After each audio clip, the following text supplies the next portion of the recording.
2014 সালের primary TET, 2016 এবং 2020 সালের রিক্রুটমেন্ট প্রসেস সংক্রান্ত মামলা আর শুনতে পারবে না কলকাতা হাইকোর্টের সিঙ্গল বেঞ্চ। অন্তর্বর্তীকালীন স্থগিতাদেশ দিয়ে জানালো সুপ্রিম কোর্টের বেঞ্চ। এই সংক্রান্ত প্যানেল প্রকাশের নির্দেশ দিয়েছিলেন কলকাতা হাইকোর্টের বিচারপতি অভিজিৎ গঙ্গোপাধ্যায়ের বেঞ্চ।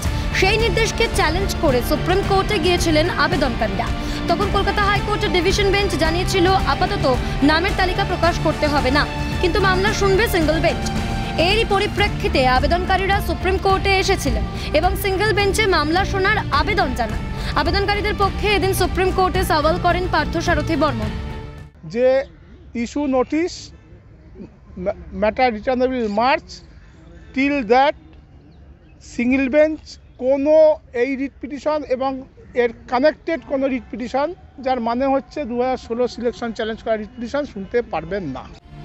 বৃহস্পতিবার সুপ্রিম কোর্টে বিচারপতি অভয় আর ওখা ও বিচারপতি ভুইয়ার বেঞ্চ জানায় কলকাতা হাইকোর্টের সিঙ্গল বেঞ্চ এই মামলা শুনতে পাবে না এবং মার্চ মাসে এই মামলার পরবর্তী শুনানি। ইন্দ্রাণী দাশগুপ্তের রিপোর্ট, ক্যালকাটা নিউজ।